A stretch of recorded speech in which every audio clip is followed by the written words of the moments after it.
Queridos hermanos, todavía hoy cuando llegamos a una gran catedral nos produce una sensación de impresión. Son naves, bóvedas altísimas, dimensiones que nos sobrecogen. Si nosotros que vivimos en lugares pues ya más modernos, acondicionados, más pequeños ciertamente, pero bueno, también en nuestras ciudades con unas ciertas dimensiones y proporciones, si a nosotros nos produce impresión, ¿qué no produciría en la época de Jesús a él y a sus discípulos y a toda aquella gente el llegar desde sus chozas, de sus pueblecitos pequeñitos, de sus casitas pequeñas, al templo de Jerusalén con esas dimensiones y esas proporciones que debía tener aquel edificio que construyó unos años antes de Jesucristo el rey Herodes?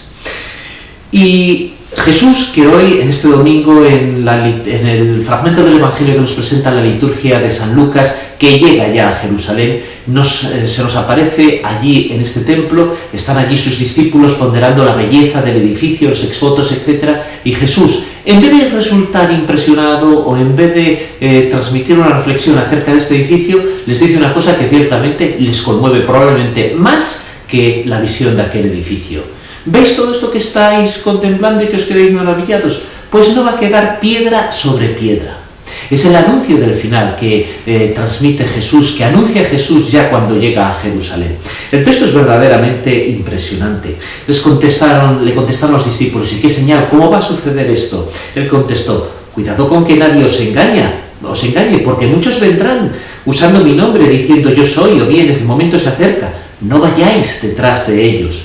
Cuando oigáis noticias de guerras y revoluciones, no tengáis pánico, porque eso tiene que ocurrir primero, pero el final no vendrá enseguida.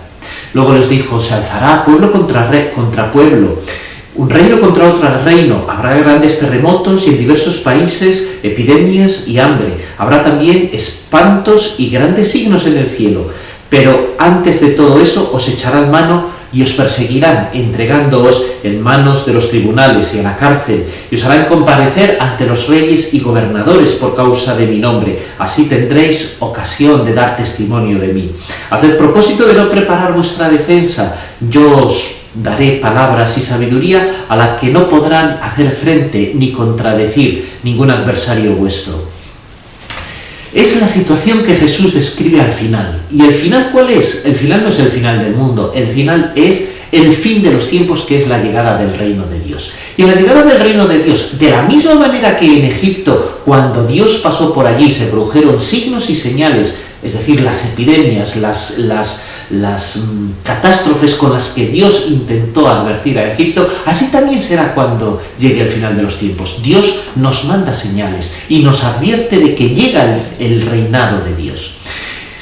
No tengamos miedo de guerras, revoluciones, situaciones que van a estar fuera de nosotros. No son el fin, son anuncios. Lo importante es la llegada del reino de Dios.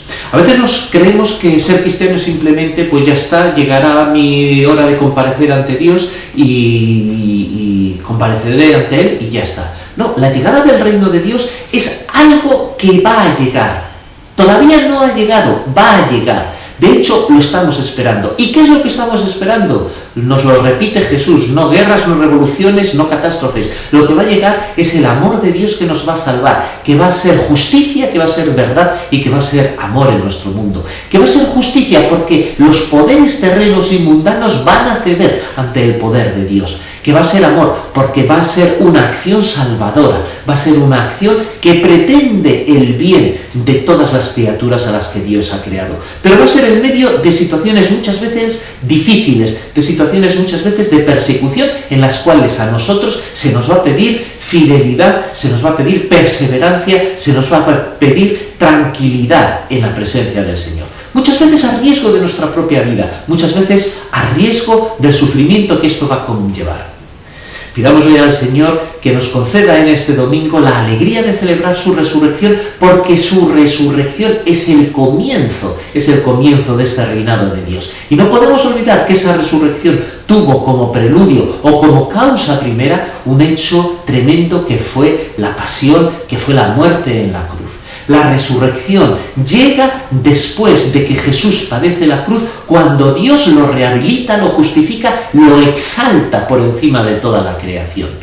Que el Señor nos conceda este domingo celebrar su santa resurrección y nos conceda prepararnos con alegría, con paz y con perseverancia para la llegada de su reino.